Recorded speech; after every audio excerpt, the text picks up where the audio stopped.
অসম ৰাজ্যিক মানৱ অধিকাৰ আয়োগ আৰু পুলিচ দায়বদ্ধতা কমিশ্যন দুয়োটা সংস্থা যিকেইটাই স্বতন্ত্ৰভাৱে কাম কৰিব লাগে বিভিন্ন ধৰণৰ ৰাইজৰ অভিযোগ থাকিলে দুয়োটাকে দুটা গোচৰ দিছোঁ। অসম আৰক্ষীৰ এজন ইন্সপেক্টৰ ভাৰ্গৱ বৰবৰাৰ বিৰুদ্ধে, যিহেতু তেখেতৰ বিৰুদ্ধে এতিয়া বহুত অভিযোগ আহিছে যে তেখেতে গোৱালপাৰাত থাকোঁতে বা দীঘলী পুখুৰীত যেতিয়া গছ কটাৰ বিৰুদ্ধে কটন কলেজৰ ছাত্ৰসকলে প্ৰতিবাদ কৰি আছিল আৰু সিদিনা জ্ঞানদীপ হাজৰিকা নামৰ এজন ছাত্ৰক অতি অশালীন ব্যৱহাৰ কৰিছে। আইন আমি বাৰেপতি কৈ আছোঁ, অসমত পুলিচে আইন হাতত তুলি লয়। আইন হাতত তুলিব পুলিচে নালাগে, কাৰণ ইয়াৰ বাবে ন্যায় প্ৰক্ৰিয়া আছে, ন্যায়ালয় আছে। কিন্তু বিষয়াজনে যেনেকৈ এটা ট্ৰেফিকৰ ভাইলেশ্যন হ'লে খুব কৰোঁ অসমত 2000 টকা বা কিবা এটা ফাইন হ'ব লাগে, তাতকৈ বেছি আইন অনুসৰি লিখা নাই। কিন্তু তেওঁক যেনেধৰণে মানসিক আৰু শাৰীৰিক অত্যাচাৰ কৰিলে, এইটো এটা অতি দুখজনক ঘটনা। আৰু পাণবজাৰৰ নিচিনা জনবহুল জেগা এটাত হৈছে, ফেঞ্চি বজাৰ নিচিনা জনবহুল জেগাত এই ঘটনাবিলাক একেজন বিষয়াই কৰি আহিছে। এইটো চিন্তা কৰিব লগা। অসমৰ বিভিন্ন অঞ্চলত জনগোষ্ঠী জনজাতি আছে, তেওঁলোকক এনেকুৱা ধৰণৰ কিছুমান বিষয়াই বৰ অত্যাচাৰ কৰিছে নেকি ইউনিফৰ্মৰ পিন্ধি লৈ, সেইটো এটা চাবলগীয়া কথা। সেইকাৰণে গোটেই কথাখিনি মই চাবলৈ কৈছোঁ। আৰু এইটোও ঠিক যে DGP প্ৰকাশ সিঙে সুপ্ৰিম কোৰ্টত এটা গোচৰ দিছিল, তাত সুপ্ৰিম কোৰ্টে ৰায় দিছিল যে পুলিচৰ কোনে প্ৰমোশ্যন পাব, কাক ক'ত পষ্টিং দিব, এইখিনি বহুত সূক্ষ্মভাৱে চাই পেলাই ট্ৰেন্সফাৰ পষ্টিংবিলাক হ'ব লাগে।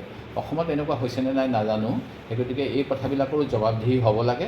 কাৰণ যিসকলে এই কমিশ্যনবিলাকত আছে, আমি সেইবিলাক অকল এটা প্ৰশাসনিক ব্যৱস্থা আৰু আইনৰ হাত সাৰিবলৈ তেওঁলোকক বহাই থৈছোঁ নে তেওঁলোকে ৰাইজৰ এনেকুৱা অভিযোগ হ'লে কাম কৰিব, সেই কথাটো এটা প্ৰশ্ন আহি যায়। সেই গতিকে মই এইখিনি কৰিছোঁ আজি। মই তেখেতৰ ওপৰত তৎকালীনভাৱে বৰ্খাস্ত কৰি দৃষ্টান্তমূলক শাস্তি এটা নিদৰ্শন দিবলৈ মুখ্যমন্ত্ৰীক আহ্বান জনাইছোঁ, যাতে এই ঘটনাৰ পিছত আৰক্ষী কিছু সচেতন হ'ব লাগিছিল। তিনিচুকীয়াত এনেকুৱা ঘটনা হৈছে বুলি গম পাইছিলোঁ, যোৰহাটত হৈছে, শিৱসাগৰত হৈছে। সেই গতিকে তেওঁলোকে নিজৰ পোচাকৰ অপব্যৱহাৰ কৰি আছে। সেই গতিকে এজনৰ যদি শাস্তি হয়, ভৱিষ্যতে কিজানি সংশোধন হ'ব।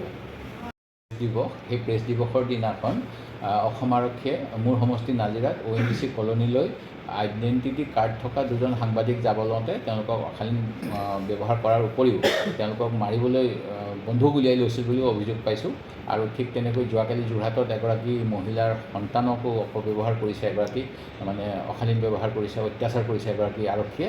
এই গোটেইবিলাক কথা মই উল্লেখ কৰিছোঁ, যাতে অসম আৰক্ষী অকল গুৱাহাটীৰ ঘটনাটো নহয়, গোটেই অসম পুলিচ কেনেকৈ চলিছে সেই কথাখিনি চোৱা হয়।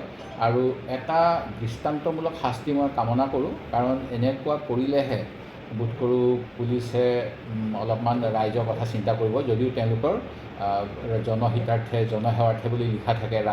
মোদী ডাঙৰীয়া আহি ইয়াত অসম আৰক্ষীক স্মাৰ্ট পুলিচ কৰিম বুলি কৈছিল। আমাৰ মুখ্যমন্ত্ৰীয়ে SP, DC, OC বিলাকৰ লগতো ডাইৰেক্ট কনফাৰেঞ্চ কৰে, ভিডিঅ' কনফাৰেঞ্চ কৰে, গুৱাহাটীলৈ আনি পেলাই তেওঁলোকৰ লগত কনফাৰেঞ্চ কৰে।